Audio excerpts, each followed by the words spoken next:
So welcome everybody to today's seminar.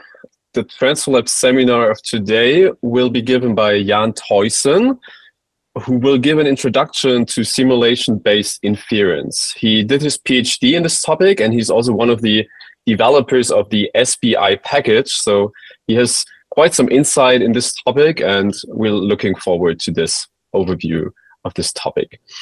Okay, with this, Jan, please. Thank you, Samuel. Yes, so the title of my talk today is Mind the Gap, Methods and Applicability of Simulation-Based Inference. And as Samuel said, simulation-based inference was the main topic of my PhD work, and this is what I will present today. But before I explain SBI, let me first explain what simulations or simulation-based models really are. And for that, I want to make the point that computer simulations are used all over science and engineering. They've played a major role in important scientific insights. So if you look at the scale going from particle physics, from the very small scale all the way to astrophysics, we can say that, for example, in particle physics, computer simulations have played a major role in the discovery or the confirmation of the Higgs boson. And then also in astrophysics, Bayesian inference or simulations have played a major role in the recording of this gravitational wave image. So we see that this is really used all over science. But today I will focus on neuroscience, actually. So for you, this will be kind of an exploration in neuroscience if you haven't touched this topic before. I will give an introduction to simulation-based modeling using an example from epidemiology. And as I said, I will try to explain simulation-based models with an example from the COVID pandemic. And I assume that many of you have looked at these kind of figures some years ago, almost like daily. And this figure shows the number of infections, of COVID-19 infections in Germany for a particular day.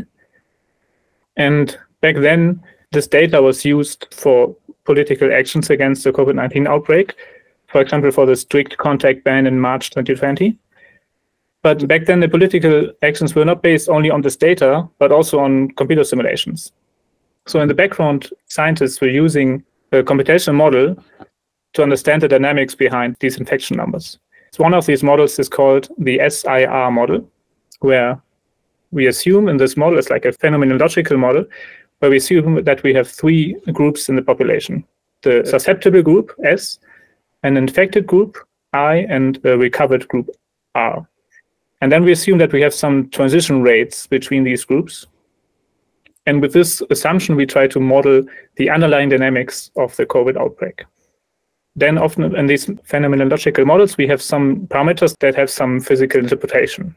So in this case, we have an infection rate beta that we are, of course, interested in.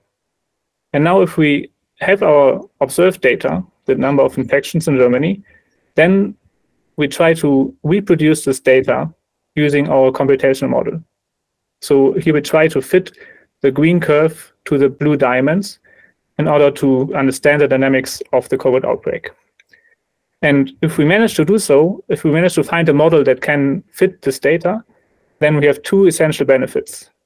The first one is we now have a number for the infection rate, something that we cannot observe, that we cannot measure directly from the data, but we can get through our model. That's the first thing. And the second thing is that we can actually make forecasts. So we can, even though we don't have data after April 20 or so, we can just run our model forward in time and then use this to make predictions how the dynamics will evolve. So in general, if we take a step back, then this simulation-based modeling approach can be summarized, or it's like a very general approach in science. So we always start with a problem, or like something that we want to understand. And then we observe some data, in this case, the number of COVID cases in Germany, and we build a model. We come up with some kind of model. For this, we need expert knowledge in the field, but this is the usual approach. And then we simulate data, or we try to fit the model to the data. And when we succeed in this, then we can draw conclusions and make predictions. So conclusions could be the political actions or the infection rate, and the predictions could be the forecast in time. Now, there's a central challenge with this approach, and that is finding the right model parameters. And this search for model parameters is the central topic of this talk. So in our case of the SIR model, we have these two parameters, the infection rate beta and the recovery rate gamma. And we need to find values such that we can reproduce the observed data. Now, a naive approach to this would be to just try to find the best fitting parameter. So if you look at this two-dimensional plane, because we have two parameters, the plane shows beta and gamma. And now we could try to hand-tune the model or perform a grid search to find this one point in the space that explains our data. In some cases, this can work, but it also has downsides, right? Because it could be that there's a second solution. We don't really know whether we found all the solutions, especially if we work with like models that also contain noise, or in cases where we have only limited data, then we also often have variance in our parameter estimate. So we are not looking, well, we don't want to look for a single point, but we want to have some uncertainty estimate about the parameter. Ideally, we would have an approach that allows us to quantify uncertainty in the parameter estimate, and that allows us to find all the solutions there are in the parameter space, so multiple optima, and maybe even a method that can quantify the relation between the solutions, so maybe try to find some correlations between parameters. And luckily, there's such an approach. This is called Bayesian inference. And here, the central assumption is that the data that we simulate or that we observe and the parameters theta, let's call them theta from now on, they are random variables. And then, as a consequence, the goal is not anymore to find a single best fitting parameters, but to find a distribution over parameters, specifically a conditional distribution, because we want to infer the parameters theta given or conditioned on our observed data. And if we find such a distribution, then this distribution characterizes all the suitable parameters, and it also quantifies uncertainty. Because, so the uncertainty, we could express it as the variance in this distribution. So there's the so-called Bayes rule after Thomas Bayes. And this states that this distribution over the parameters, it's called the posterior distribution. It's related to the prior distribution, and that's something we can choose. That's our prior knowledge about the parameters. And the likelihood. And if we combine these two distributions, the prior and the likelihood, then we obtain the posterior.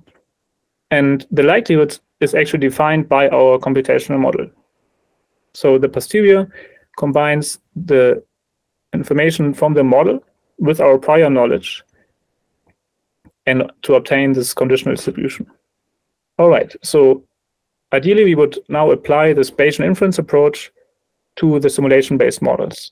So for this COVID example, we would have our model, our SIR model with these two parameters, beta and gamma, and we want to infer this two-dimensional posterior over beta and gamma conditioned on the COVID infection numbers. And for that, we would combine the likelihood that is defined by the SIR model with our prior distribution that we can choose. And we can look at this in a different way. So if we have such a prior distribution, then we can sample a random parameter from the prior and simulate this forward. So we often call this a forward model because it goes from the parameters to the data. And the data can be anything because we can put in any parameter here. So we would basically simulate many different COVID outbreak scenarios. The goal is to go the other way around. So if we perform Bayesian inference, we actually go from the data to a distribution over the parameters. So this inference step is also often called inverse model or the inverse problem, because we are inverting the forward model. All right, so how do we do this in practice if we have such an SIR model and we want to obtain this posterior distribution? This brings me to the actual definition of simulation-based inference. So we now want to apply the Bayesian inference approach to the simulation-based model. And here the problem is that we cannot use standard Bayesian inference methods. Because, of course, there are many methods, like algorithms, to perform this Bayesian inference step here, to combine the likelihood with the prior and obtain the posterior. methods like MCMC, like Markov chain mounted Ricardo sampling, or variational inference, and many, many more. But all these standard methods, they actually cannot be applied in this case. And the reason is that the likelihood that is defined by the simulation-based model, it's usually not accessible, precisely because this is a simulation-based model. So we cannot write down a mathematical expression for the likelihood. And we cannot evaluate the likelihood, because all we can do is just simulate data from the model. We just plug in parameters and we get back data. So we don't have like mathematical access to the model really. And therefore we also cannot obtain the posterior using these standard methods. And this is where simulation-based inference comes in. Because now the idea is to use machine learning to perform inference instead. And maybe to stress this, like this should be like the central slide for explaining simulation-based inference. Because now the idea is that we can generate training data for a machine learning algorithm from our model. So we can just sample parameters from the prior, simulate the corresponding data points using our model, and this gives us a training data set comprised of parameters and data. And then we can train machine learning algorithm, and I will go into detail later, to approximate the posterior distribution. We don't use MCMC, we don't use variation inference, but we learn the distribution or an approximation to the posterior distribution from the data. And now we will dive a bit into neuroscience. And on the way, I will explain two different SBI methods that I worked on during my PhD. And in neuroscience, I want to give like two short examples from neuroscience. And the first one is about the fruit fly. So here we have a small fruit fly. And one essential task for the fruit fly is to detect visual motion, of course. And there's a recent paper from like now 2 years ago in Nature where they used SBI to understand how the fruit fly or how individual neurons in the fruit fly can perform nonlinear operations that enable this like fast reaction or fast detection of visual motion. And on a different scale and applied to humans actually, this example is on the level of large networks of neurons.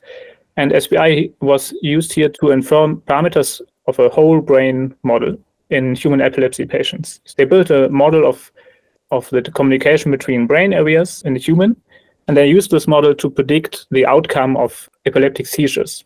And they used this to improve the surgery outcome. So these are just two examples how SBI is used in neuroscience in the recent years.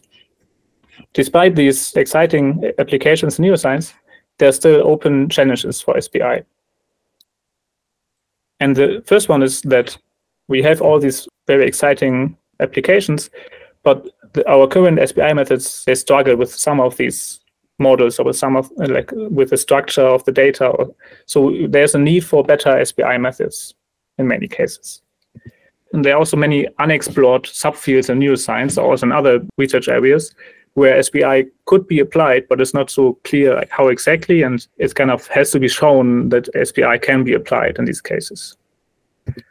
And the third challenge is that we really need more accessible software tools and guidelines for SBI, because at the moment SBI really requires a lot of expert knowledge to apply it to a given problem. And in my PhD, I addressed these three challenges. I will now talk about three different topics. And the first one is I developed an SBI method for decision-making research. And then I will talk about how we can apply SBI to connectomics, which is a subfield in neuroscience. And then lastly, I will comment on the software tools and guidelines for SBI. So we now dive into decision-making research. Of course, decision-making is a very important topic for all of us. We make decisions all the time, and you're wondering how decisions are processed in the brain. And there's a whole research branch dealing with this question. If we want to understand this question, or if we want to study this question, then if we first have to break it down, we have to start really simple. So we're not talking about big decisions like, I don't know, buying a house or choosing a new job or so, but we really talk about really simple decisions, namely perceptual decision-making. So if we study decision-making in neuroscience, we have this really classical task. It's called random dot motion task, where a subject sits in front of a screen and they see this circle with dots randomly moving around. The movement is not completely random, but there's some correlation. So at some points, if we increase the correlation, then many of the points are moving upwards or in some direction. And now the decision-making task is to detect the direction of movement of these points. And this is a really good task because it's easy to quantify how much evidence there is in the perceptual, or like how much sensory evidence there is.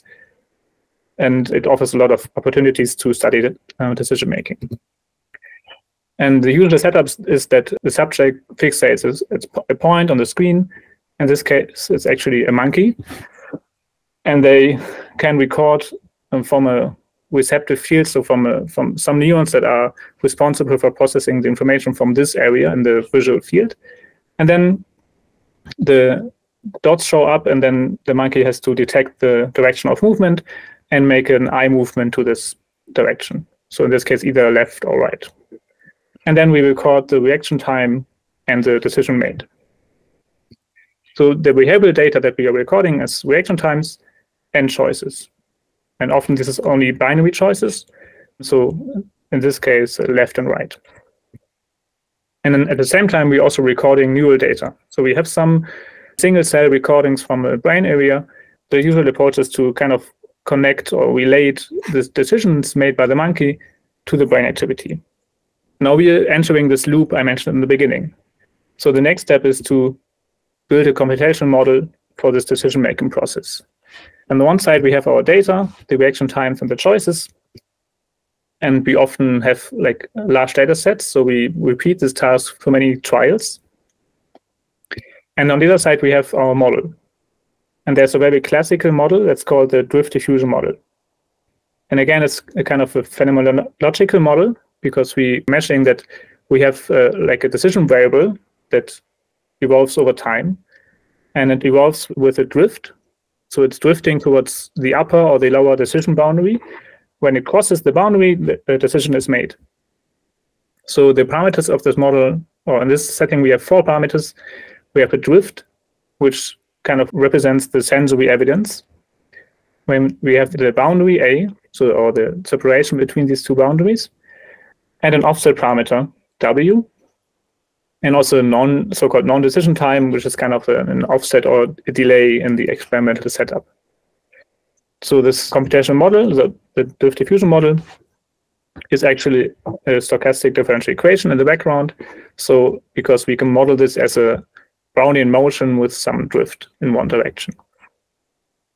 Okay, so now we have our computational model, which has 4 parameters. And we have the observed data, which is only reaction times and choices. And we can come back to the slide I showed before. Because now we have our forward model going from the parameters to the drift diffusion model simulations. And our goal is to infer the parameters given our observed data. And for that, we are using simulation-based inference, because the likelihood that is defined by the drift diffusion model in most cases, it's really difficult to quantify. So we cannot use MCMC or Bayesian inference, but we only can simulate from the model. Now the goal is to apply SBI in the setting. And we are now applying a particular version of SBI that is called neural likelihood estimation, NLE. And here the idea is, as before, we simulate many times from the prior. And when we get the corresponding training data, like tuples of theta I and xi from the prior. And now the idea is that we train an artificial neural network to approximate the likelihood. This network gets as input theta, the parameters, and outputs the likelihood of the data given this parameter. We are performing conditional density estimation here because it's conditional on theta, and we are estimating the density in x. Once we have trained such a network with our simulated data, then the likelihood actually becomes tractable again. Because now we have our artificial likelihood, our neural likelihood. And with this likelihood, we can actually now apply Markov chain Monte Carlo sampling or Bayesian inference to obtain posterior samples. And this is kind of the one approach to SBI, that we train a conditional density estimator to approximate the likelihood, And then once we are done with that, we can use standard Bayesian inference tools. Okay, that's our plan for the drift diffusion model.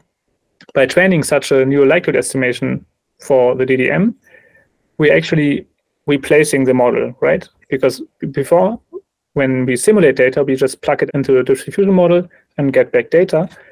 Now, after training the NLE estimator, we can replace the simulator, right? Because we can also plug in theta into our network, and we get back a density in reaction times and choices that we can sample from. So we have a synthetic simulator, really.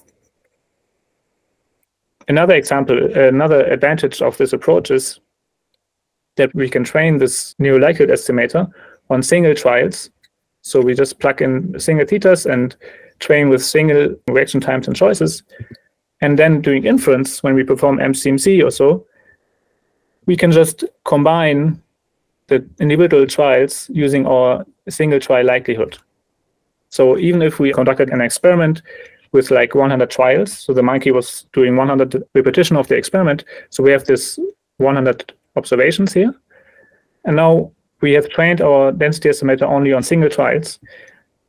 By using this IRD assumption, we can just multiply together the individual likelihoods and perform an MCMC afterwards. So this is great. In principle, applying neural likelihood estimation to this drift diffusion model case, it's really a good idea. But of course, there's a challenge with it, as always. Because the problem here is that we have to do density estimation for mixed data. We have to do density estimation because we are estimating the likelihood to get such a density estimator or neural network density estimator for mixed data. Because we have to estimate a continuous and a discrete distribution. My approach to this was the following. So instead of learning one density estimator, we kind of learn two and combine them afterwards. And here's the idea. So we want to learn the likelihood. So I named this Q because I'm approximating the actual likelihood. We want to learn the likelihood and the reaction times and the choices conditioned on theta. Now we are training one density estimator on the choices, so only like a discrete density estimator conditioned on theta. And then at the same time, we are also learning a density estimator and the reaction times that is conditioned on both, on C, on the choices C and the parameters theta. And then afterwards, we can just combine this by using the product rule and have our actual likelihood, which is mixed for mixed data. Okay, and then if we, maybe to show this again, now we have two neural networks. One we put in parameters, and one network is predicting the choice, and then the next network is predicting the reaction time conditioned on not only the parameters, but also the choice. Once we have trained this, we have access to the likelihood of the diffusion model, and we can perform MCMC, inputting our actual observed data and obtaining posterior samples. We put this together and we train it, or we test it on a tractor-based sample where we know the ground truth posterior. And we find, so if we do this for this, I call this mixed neural likelihood method, we find that this actually is accurate. So here I'm comparing the MNLE approach against an analytical solution shown in blue and against another approach that is called the likelihood approximation networks, LAN. And we see that we look closer than the green one, MNLE, and the dark orange LAN is actually quite close to the blue one. The other ones are a bit diverging. This is because I'm comparing different numbers of training data here. The great thing is that MNLE is accurate, but it's also very efficient in the number of simulations that we need to train the density estimator. Because it needs only 100,000 simulations to be so accurate here. And if you compare it to LAN, like the previous approach, then this actually needed 1 million times more simulations. And this is really a big difference because in the end, what usually takes the most time is generating the training data, or like generating the simulations from the model. Okay, so MNLE allows us to approximate the likelihood of a model that has mixed data. And now we can also perform MCMC and check whether the posteriors that we obtain are accurate. And here, if we look at the posterior marginals, so the one-dimensional posterior distribution for each of these 4 parameters, we see again that the green the MLE approach in green is quite accurate to the ground truth posterior in blue. And also, if we look at the two-dimensional marginals for each pair of parameters, we also see that this is quite accurate. And we can look at more statistics, but it just shows that MLE performs accurately and is much more simulation efficient than the other approach or the previous approach. All right, so this brings me to the summary of the first part. And this was about simulation-based inference for decision-making research. I developed a method that allows to perform SBI on simulators with mixed data. And this is ideal for decision-making research because there we usually are dealing with mixed data because we have choices and reaction times or neural data, which is continuous. Because of this really high simulation efficiency, this approach enables the application of SBI to more complex models than just the DDM. So models that take longer to simulate or that are more complex. So this concludes the first part, because we're now moving to a different subfield of neuroscience that is called connectomics. And here in connectomics, it's all about the connectivity in the brain. So the goal is to really unravel how connectivity in the brain helps information processing in the brain. And this can be done on the macro scale. So we can look at functional connectivity between neurons or between brain areas. This is an image generated from tracking down all the really fast connections between brain areas. And another approach is to look at the micro scale. So not at functional connectivity, but really at structural connectivity. There's very impressive data that came out recently, because here they went into all the detail and they used electron microscopy to scan slices of the brain in nanometer thickness or thinness. And then they have all these slices, and then they reconstruct all the nerve endings and nerve bodies that are between the slices. And if we can do this for a small brain area, because this is tons of data, hundreds of terabytes of data for a small portion like this, 0.1 millimeter.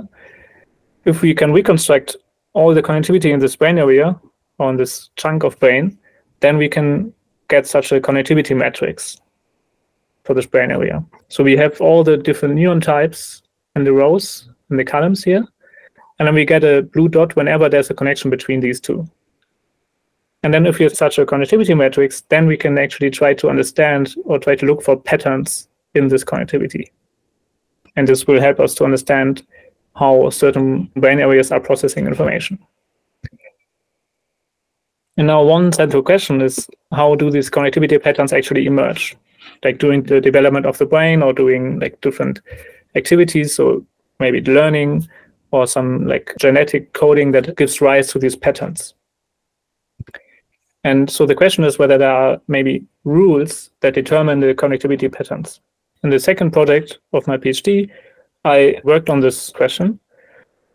And in particular, I worked on the model of the rat barrel cortex. So the animal here is the rat, and there's a particular brain area in the rat brain that is called the barrel cortex, because it has this very particular structure. This brain area has these columns or these barrels, and each barrel is responsible for the sensory information from one particular whisker of the rat. So all the sensory information, sensory input from this whisker is processed in this barrel and then processed further in other brain areas. The goal was to understand the rules governing the connectivity in this barrel cortex. And my collaborators in Bonn, they developed a computational model, or a 3D model of the barrel cortex. For that, they made all kinds of measurements in the animal and tried to reconstruct or to have a structural model of the neuron types that are present in the cortex and all the connectivity between these neurons. So this model is really on the subcellular level, and then they plug all these neurons in the bigger model that is representing the entire column or the entire barrel of this brain area. So we have this 3D model of the barrel cortex. And importantly, this model only contains the structure. It's only structural information about the neurons, which neurons are close to each other, and how they look like. But there are no connections. And therefore, this model is something like a testing ground for different rules that we can come up with. So we might have an hypothesis about a driving rule that is behind these connectivity patterns that we see, and we can play around with this rule and using this 3D model. There's one particular rule that we used, or that we came up with, and that's called the dense structural overlap rule. Now it becomes really biological, so bear with me. Now we are trying to build a model of how connections are formed between two neurons. So we have two neurons, A and B, like gray and green. And now, usually, if two neurons connect, they form a synapse. They form a synapse by connecting the boutons, so-called like some structures of the presynaptic neuron. So neuron A has these so-called boutons, and neuron B has so-called spines. And these are really like the subcellular structures that connect to form a synapse. With this rule, we are saying that the connection probability between two neurons, it's proportional to the number of boutons of the presynaptic neuron times the number of spines of the postsynaptic neuron. So just kind of how much possibility to connect is present in this location.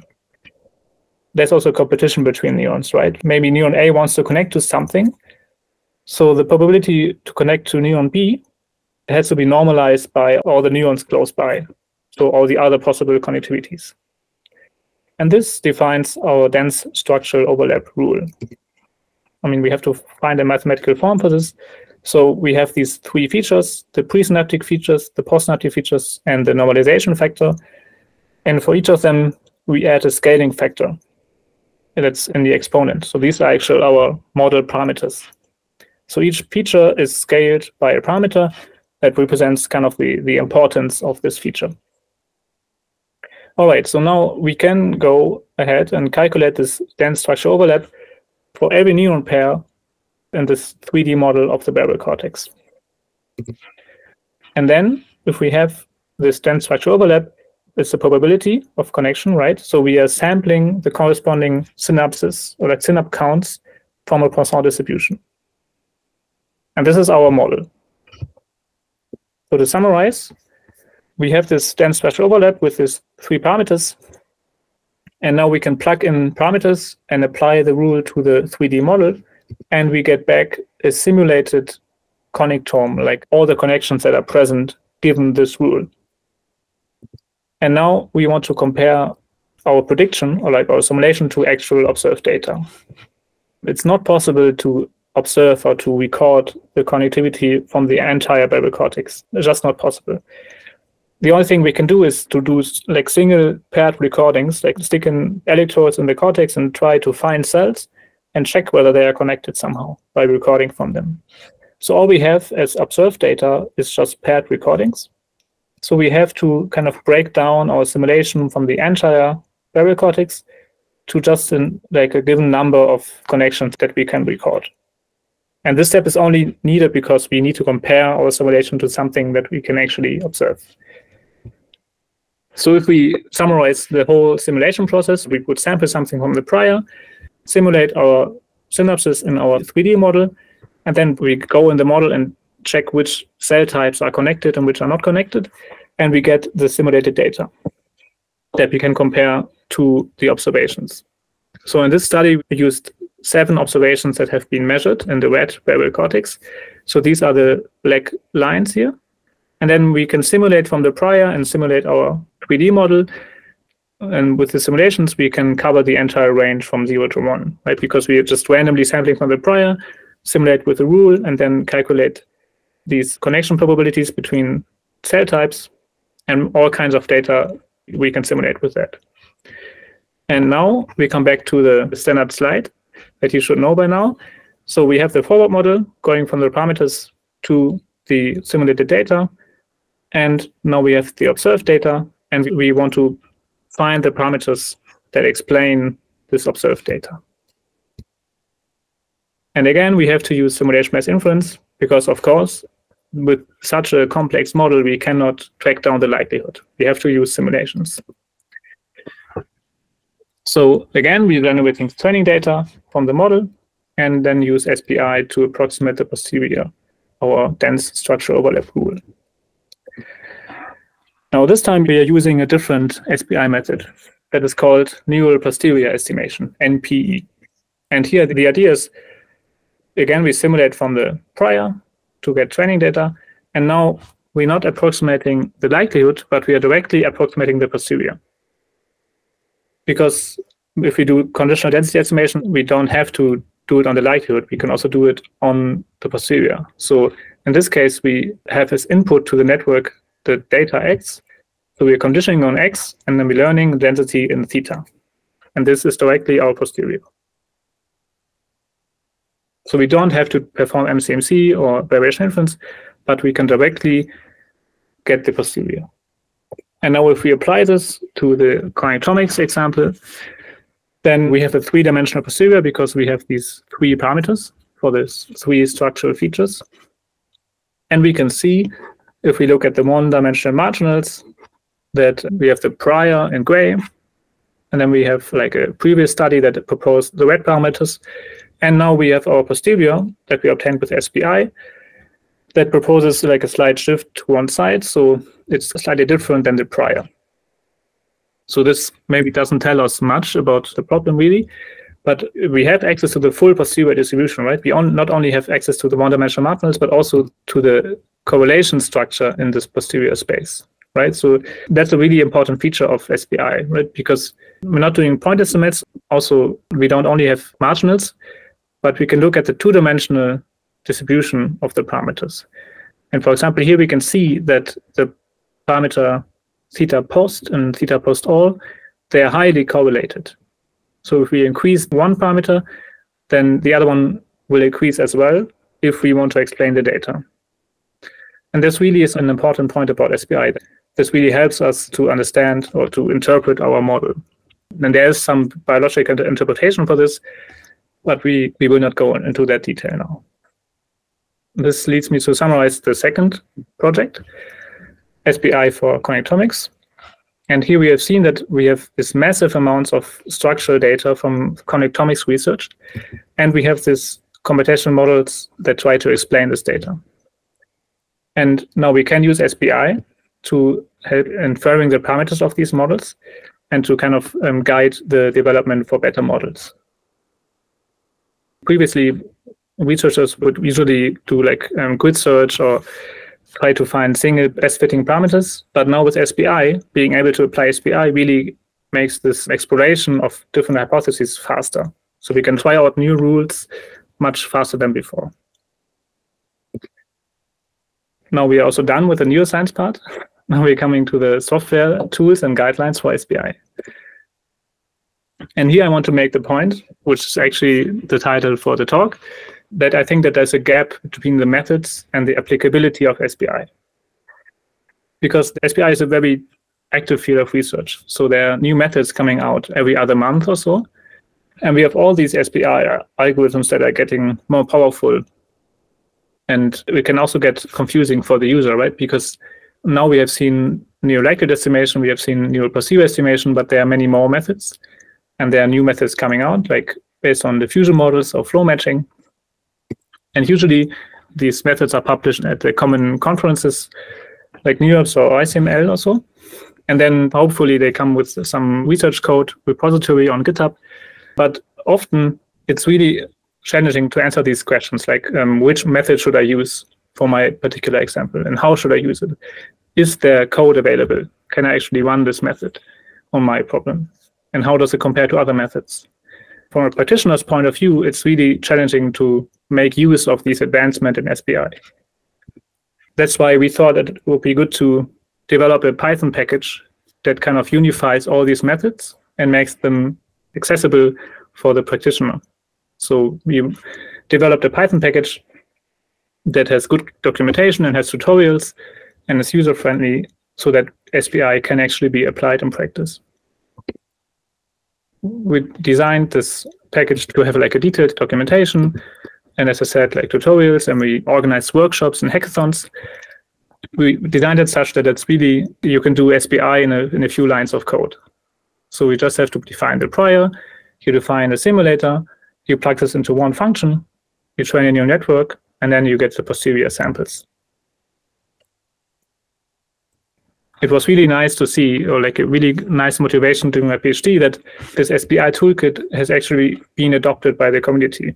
So there are lots of papers from neuroscience, like really big papers that are using the SBI toolkit. But it's not only neuroscience, but also in robotics, for example, or in astrophysics. And there are more papers coming out from different disciplines. And also on GitHub, we have more and more contributors now. We started with this initial set of maybe 5 contributors, but now there are more people joining, and this is really great, and it's just becoming like a bigger project now. All right. My hope is that this SBI package and maybe other tools will help kind of closing this gap between methods and applicability. Then let me give a summary and outlook. So at the first project, I presented a new SBI method for mixed data that can be applied to models of decision making. And then we talked about SBI for connectomics, where SBI enables the efficient exploration of hypotheses about the connectome. And I briefly mentioned the SBI toolkit, which is an accessible SBI software tool for practitioners. As an outlook, we developed an SBI training at Applied AI. So if you're interested, we gave a training last week, and we will give another one in June. So this is an opportunity for practitioners to get into the topic. Then there are hackathons. Actually, there's one next week. And maybe we will have the chance to organize another SBI hackathon in Munich, maybe next year. We are also planning to write a paper that is like a practitioner's guide or an SBI tutorial, so that alongside the SBI package, this could be a guide to apply SBI to any problem. Maybe this is an important point, because I showed how SBI, or I applied SBI to neuroscience, but it's very general, right? It can be applied to many other disciplines. And I think there's also a lot of potential to apply SBI in the industry. If you ever come across the problem of finding the parameters of your simulator or inferring the parameters from data, then I think SBI could be a solution. Most of this work I did during my PhD. That was first in Munich, but also then mostly in Tübingen. So I want to thank my group in Tübingen. And of course, I want to thank you as well. Thank you for your attention.